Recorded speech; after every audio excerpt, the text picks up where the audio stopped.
Good morning mga idol. Mag-ride ngayon tayo.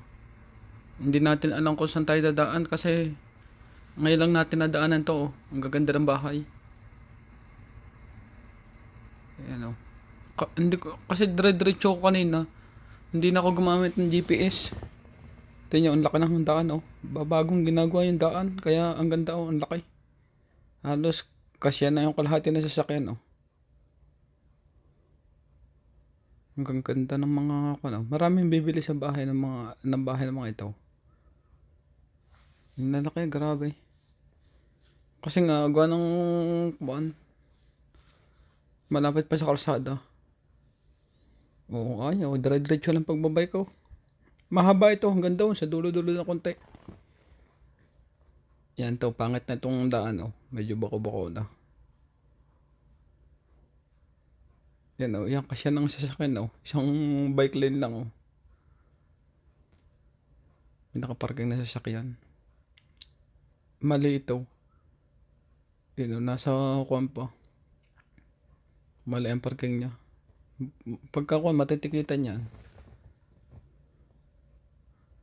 Ang laki ng bahay. Ang ganda ng weather ngayon oh. Tirik na tirik yung araw. Kaya maganda ngayon magbike. Hindi nga ako nakapagdala ng sleeve. Hindi ako nakapagdala ng sleeve ngayon. Kanina, paglabas ko, malamig. Magkuha na ngayon eh, full na. Kaya malamig na. Ikot tayo sa sasakyan para makadaan tayo. O, ginagawa lahat oh, pati mga kuwan oh. Tapos na ngayon. Tama-tama, winter. Tapos na mga daan nila. Yung sa amin, malapit na rin dito. Ito yung Toronto, Canada. Ang gaganda ng mga daan.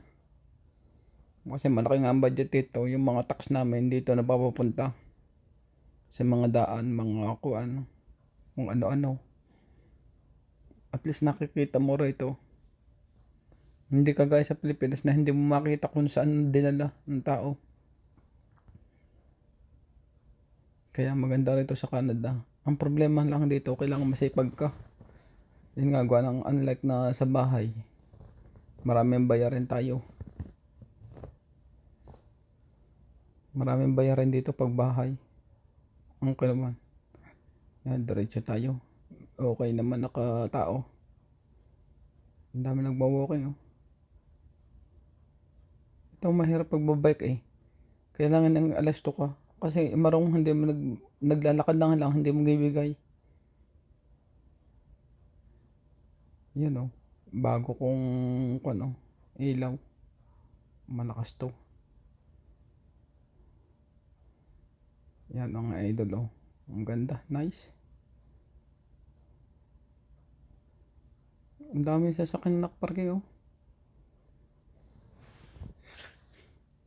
Ang dami sasakyan dito sa Canada eh. Sana soon matuto na tayo mag-drive. Para mas marami pa tayong mapuntahan. Yan mga idol oh. Kagaganda ng mga daan dito. Yan, masasaksihan ninyo mga daan dito sa Canada. Sana wag ko yung magsawang manood ng YouTube channel ko. At pa-share po. And follow. And subscribe. Thank you. Yan mga idol oh. Dito na kasi tayo nadaan sa kuan. Pag medyo open, dito na tayo nadaan. Para makakuha natin yung kuan. Maganda-ganda ang takbuhan natin. Yan, di ngayon, marami tayong napupuntahan.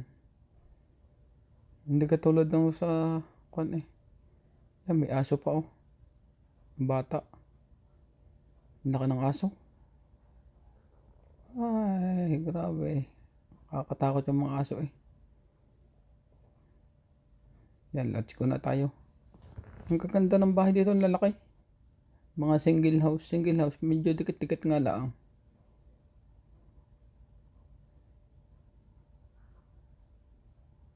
Pag single house na, yung single ka lang talaga, mahirap naman din.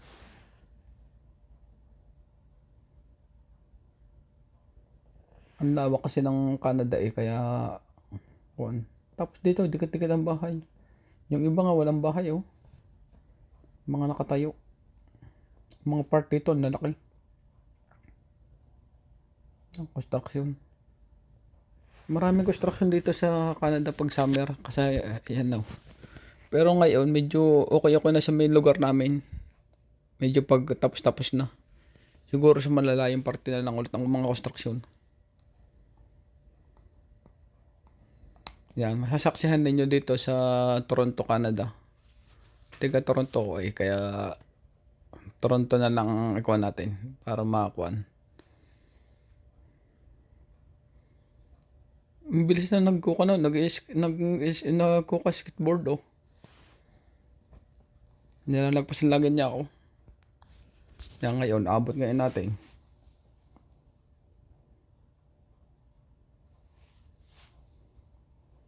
Aabot na lang yan ako sa kantuhan. Pero pag dito, hindi na mga abot sa akin yan. Katulad ng ahon.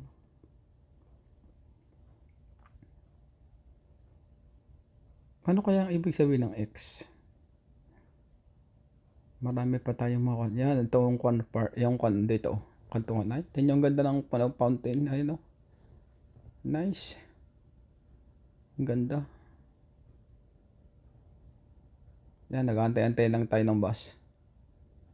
Ay, ng bus. Ng kwan pala. Ng stoplight. Dilibang kasi tayo. Pupunta roon.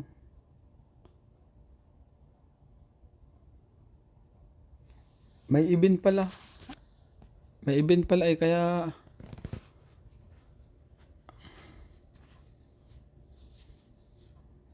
yan. Let's go na tayo. May event pala dito kasi hindi naman natin alam. Dito kasi tayo dinaan nung kwan eh nung nagkwan natin service yung kwan yung kwan yung train. Yung mga tindahan no, mga Ukraine. Yung mga tinda sa Ukraine no. Mga kwan sila. Pag summer may ginaganap silang mga event dito. Kaya nilulubos-lubos na nila. Yung iba naka-jacket oh, yung iba hindi. Mapuputi pala mga Ukraine yan, oh. Yan, nanonood tayo ng event, oh. Mga idol. Thank you mga idol. Yan, oh. Ang ganda rito, nice. Yan, mga idol, oh. Ang daming marami din sila, oh. Dito sa may side na ito. Nanonood sila, oh. Kasi marami dito mga nakanta, nasayaw, yan oh. Mga bata. Yan yung ang event nila. Mga Ukraine yan. Pero yung iba halo-halo na rin may nanonood eh. Pero mas marami yung Ukraine. Yan oh. Sa karsada, ang dami nanonood mga idol. Akay-akay natin ang bike diyan. Kasi ganang inakay natin. Siguro may 30 minutes tayo naglakad oh. Sa sobrang daming tao. Kung nagpuntahan pa yung mga Indo manonood, puno pala yun. Ah, grabe oh. Ang dami nanonood. Yan. Ang dami na yung mga Ukraine oh. Naka-jacket yung iba hindi. Kasi nga, ganang parang mainit-init na malamig. Ganitong ko sa Canada eh. Pag mainit dito, pagka yung summer, pag mainit, malamig yan. Hindi katulad pag summer, yung summer talaga nakwan. Yan. Malamig talaga, makakwan yan, mainit. Kasi ngayon ang summer ngayon, puro ulan. Ngayong year na ito. Yan, nag-aantay tayo ng kuno.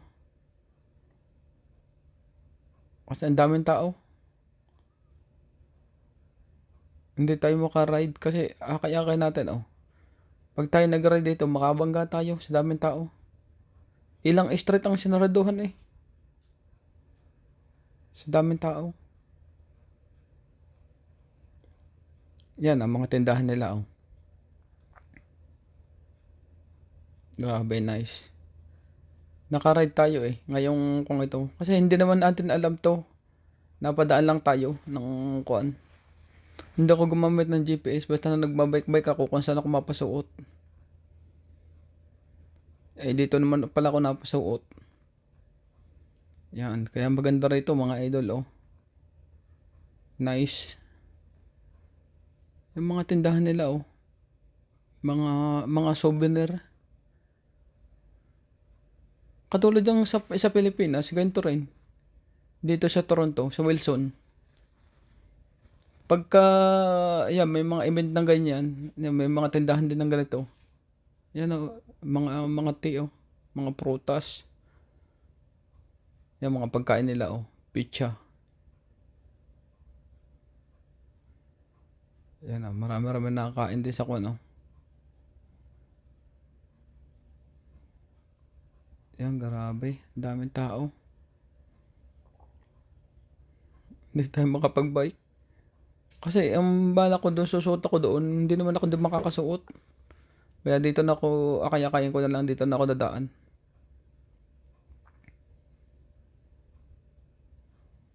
Kaya ganito ang takbuhan natin, oh. Alalay lang. Yan, may mga bike pa. Yun, may mga dala, ang daming binili niya. Baka may kasama siya. Doon kakain sa loob. Kasi mainit sa labas eh. Mainit na malamig. Yan, mga tindahan nila. Mga pagkain to, oh. Ang haba ng pila eh.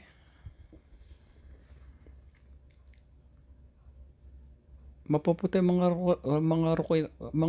rokoy, Ukraine. Maputi.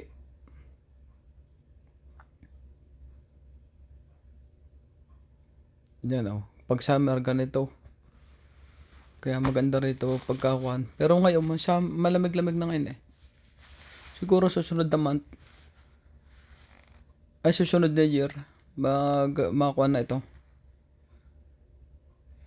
Pangit ngayon, puro ulan ng ulan. Kung mayroong bahay ka ditong malaki at may backyard ka, yan, okay ang ulan. Makakapagtanim ka eh. Pero dito wala. Katulad ng bahay namin, wala, maliit lang. Walang backyard. Tatanim kami sa paso. Maganda kasi din yung fresh eh na mga kuan, na mga gulay, mga fruits. Yan, kaya nakakapagtanim. Ang nakalagay dito sa amin, puro mga kuan, oh, mga halaman na pan-display. Ang dami ng tao na. Hindi na tayo makabike. Kanina pa. May half hour na tayo naglalakad. Hindi tayo makasingit. Mahirap naman pag sumingit tayo. Baka makabangga pa tayo. Maganda na lang yung alalay na lang. Parang sasakyan pala ito. Yan, pag mainit ang ulo mo, baka kabangga ka rito, oh. Hindi tayo makasingit, oh.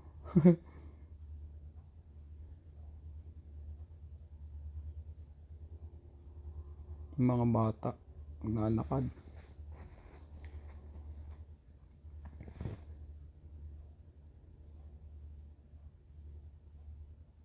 Hindi mo malaman ng tao eh. Papunta rito, oh. Yan, mga tindahan nila, oh. Mga souvenir item. Yan, yung mga damit nila, yung puting yan. Sa Ukraine. Siguro yan ang uso sa kanila.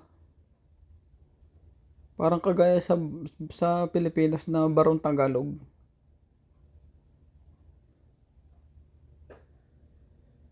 Yung mga suot-suot. Yan, narito na tayo. Malapit-lapit na tayo sa may dulong yun. Doon tayo makakapag-bike. Dito, hindi tayo makaride. Ganang ano, ang daming tao. Ay, ranto ko tayo. Yan. Naka 31 kilometer lang tayo. Naka 2 oras. Yung 1 oras. Sana kaya ko kuhanan ng mga 1 oras lang yun eh. Yung 31. Kaya lang, yan, naakay natin. Oh, may 30 minutes na. Tapos nanood pa tayo. May 1 oras na rin tayo. Dire-diretso lang pala ito. Punta raon. Yan, dami iba-ibang mga suot ng mga damit. Mga yoko rin. Marami pala silang damit kagaya sa Philippines. Yan, mga idol oh.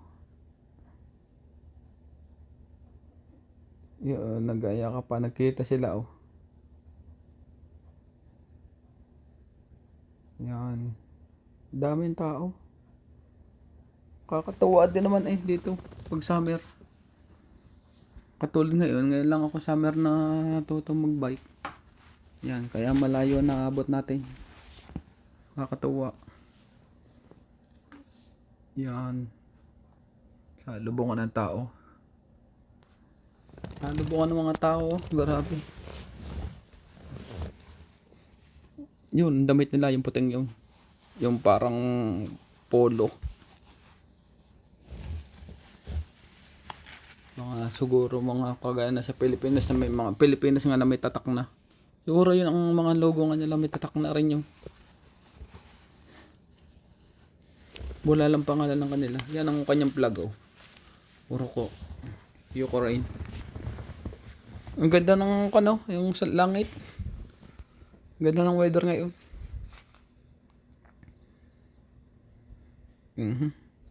Hindi maalam ako saan pupunta itong isang ito. Patingin-tingin oh.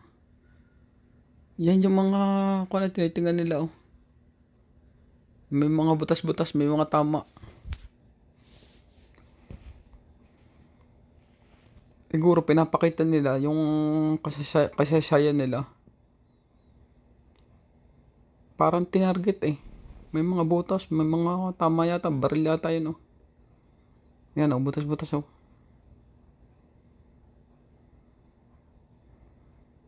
Pinapakita nila. Yan, tindahan ng ice cream.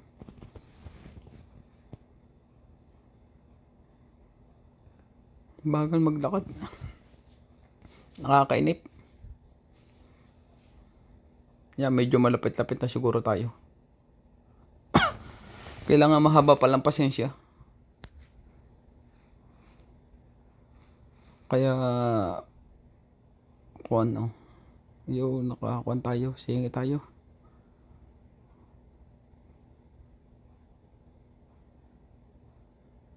Walang kasama yung matanda. Kakaawa rin yung mga matatanda sa Canada.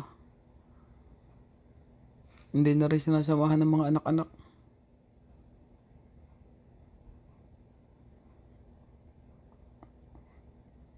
Yan. Malapit-lapit na yata tayo. Para sa may bandang yung makarad na tayo. Yan mga idol oh. Lapit na. Hindi kasi tayo makabilis, ang bagal maglakad ng mga ito.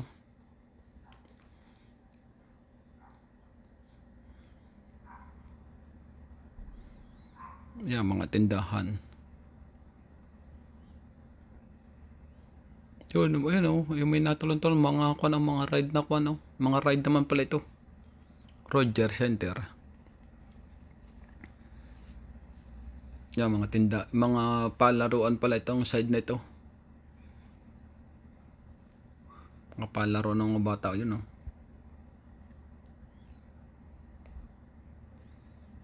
Pag summer lamang nangyayari itong ganito.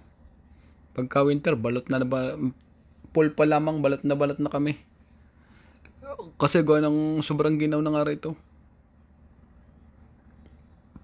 Nagte-triple jacket kami na maninipis. Para lang makatrabaho. Nang pag summer dito, halos nakahubad na. Pero ngayon, malamig-lamig na konti. Hindi katulad nung last year na kwan. Nung last year, maraming nagkukan dito. Halos magkawad na ng mga tao at sobrang init. Pero ngayon, wala. Puro ulan ng ulan. Puro nasa bahay lang. Yan, makakakuha na tayo mga idol. Yun, alam ko na itong daang ito. Hindi katulad na yung sa kanila. Yung mga dinanan natin, hindi ko alam kung saan nung daan mga yun. Yan, dahan-dahan lang tayo. Dito mag-ride na tayo. Dito ang alam ko na daan. Kasi kanina bike tayo ng bike eh. Hindi natin alam kung saan lulusot. Yan. Tingnan nyo sa laki ng daan dito. Halos kasi ng sasakyan, no? Bike pa lang yan. Bike lane yan. Yan ang bike lane dito. Yan, nakaride din tayo. Kanina pa tayo naglakad, oh. Yan, oh, may nakalagay na bike, oh. Yun ang malalaking bahay, yung sa kabilang yun. Yung electric, ang bilis. Iniwanan tayo. Hindi na natin hahabulin. Yan, oh, pagka yung ganito, yung parkingan dito at may mga bisita, yan dito pinaparking. Yung may mga aray doon sa loob. Marami naman nagsushovel dito kung sakaling isno na. Kasi karsada ito eh, tsaka malalaking bahay. Pag malaking bahay, ikaw na nag-iyo na lahat. Hindi ko tulad sa apartment, wala ka ng pakalam. Babayad na lang. May nag-shovel kasi doon eh. Yan mga idol, oh. Napadaan tayo ulit dito ngayon. Siguro sa mga next week, magha-100 siguro tayo. Magha-100 kilometer. Kasi yun ang last natin na ride na malayo-layo. Hindi na tayo makaka-ride ng malayo kasi malamig na. Mahirap na pumadyak. Yan, ang ganda ng takbuhan natin. Ito lang naman takbuhan natin eh. Maganda pa palang, pagka maganda pala pag kayo makakuha, road bike dapat ang bilhin mo pala. Ang road bike mabilis. Hindi ko kasi alam yun eh. Nasanay kasi ako sa street bar. Tsaka maganda yung mountain bike. Kahit siyang kadumaan, okay. Mabagal nga lang. Pero kung gusto mo mabilis long ride, road bike. Yung mountain bike, kahit saan dumaan yan eh, mga gravel, sa mga bundok, sa mga trail. Katulad ng gravel, ganyan din. Yung road bike naman, ayan, karsada. Yung ganda naman ng mga karsada dito sa Canada. Yan, pagkapalagay may hukay. Ibig sabihin pala na sign na yun, oh. Hindi naman kalaliman, okay lang. Kaya nagtuloy pa rin tayo. Pero kung may sasakyan ka, bawal yun. Mahirap na. Ang atin naman, ride lang naman tayo. Hindi naman tayo nagmamadali. Kaya marami tayong nararating. Siguro sa soon, makabili na tayo ng road bike. Yan, mga pick up. Tama-tama ito pag nag-snow. Yan, stop, oh. Bus stop yan, oh. May mga bike lane, oh. Antay lang tayo dito mga idol. Yan, okay. Go. Nag-go na kasi yung isa eh. Isusunod na lang tayo. Yan. Mali ang parking nito, oh. Hindi naman pipili siya mission doon at walang daan na yun. Mamura siya. Sinakop niya yung bike lane eh. Pag may nakakita ng police ticket to, tingnan nyo, yan ang mga bahay dito sa Toronto, oh. Sa lalaki. Sa labas na lang maganda na, lalo pa pagka kayo napapunta dito sa loob. Yan mga idol, oh. Hanggang dito na lang ang video ko. Kayo na